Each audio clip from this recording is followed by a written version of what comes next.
امام هشتم فرمود الامام الانیس الرفیق ابو الشفیق، امام پدر غمخوار و دلسوز ماست. یعنی وقتی انسان به حرم معصوم میره میتونه بگه سلام پدر و اونها رو به عنوان پدر دلسوز و غمخوار صدا کنه. راههایی که ما میتونیم محبتمون رو تو دل امام زمان بیشتر کنیم و یاد حضرت کنیم میخوایم بشمریم. 1. تمام خیرات و برکاتمون رو هدیه بدیم به ساحت مقدس ایشون. صدقه میخوایم بدیم، خیرات میخوایم بدیم، برای پدر و مادرمون میخوایم کار خیری بکنیم. اینا رو همه رو در مسیر حضرت حجت قرار بدیم. شب جمعه است، میخوایم نثار روح پدر و مادرمون یه پولی، یه هدیه، یه خیراتی بدیم. اینو به نیت امام زمان کنیم، بعد بگیم آقا جان شما یه نگاه به پدر و مادر از دنیا رفته ما بکنید. بچت مریض تو بیمارستان افتاده، میخوای برای بچت خون بریزی، قربونی کن، اینو به نیت حضرت حجت انجام بده. بعد بگو آقا جان من بچم مریض تو بستر بیماری افتاده.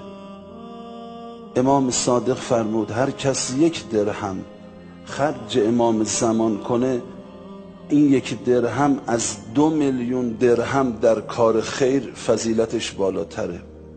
یعنی چی؟ یعنی بنده 1000 تومان به هیئت کمک میکنم به نیت امام زمان، یه نفر دیگه 2 میلیارد کمک میکنه به نیت پدر و مادرش. امام صادق میفهمد این 1000 تومان از اون 2 میلیارد تومان ارزشش بالاتر.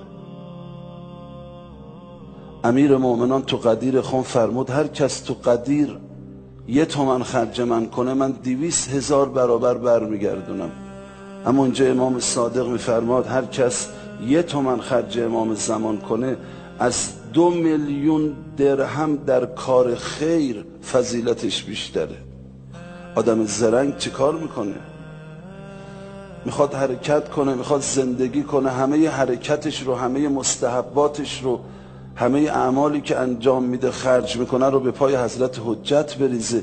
بعد از آقا بخواد،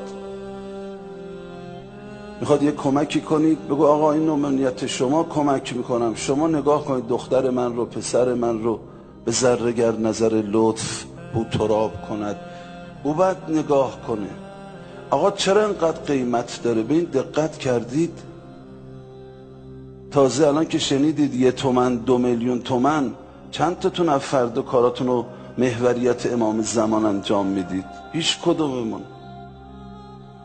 آقا میخواد بگه متوجه حضرت باشید، یاد حضرت باشید، به بهانه‌های مختلف محضر حضرت برسید.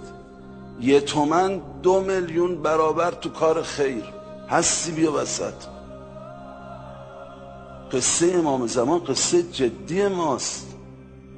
جد علی ابن مهزیار میگه حضرت 3 بار گوسفند عقیقه کرد برای حضرت مهدی.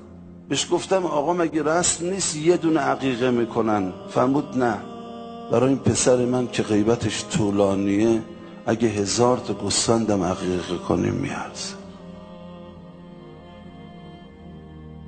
امام صادق فرمود میاه 1 درهم خرج یوسف زهرا ارزشش از این کوه احد بیشتره. تو یاد او باش، بیایم تمام مستحباتی که انجام میدیم در مسیر حضرت حجت قرار بدیم، به یاد آقامون باشه.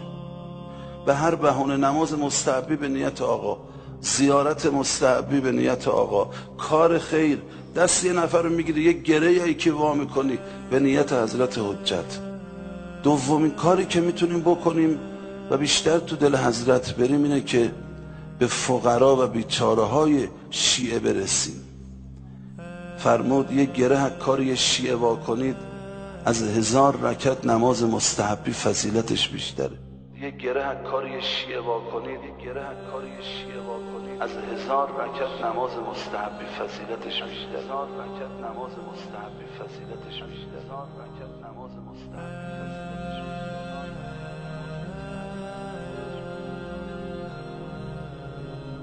التماس دارم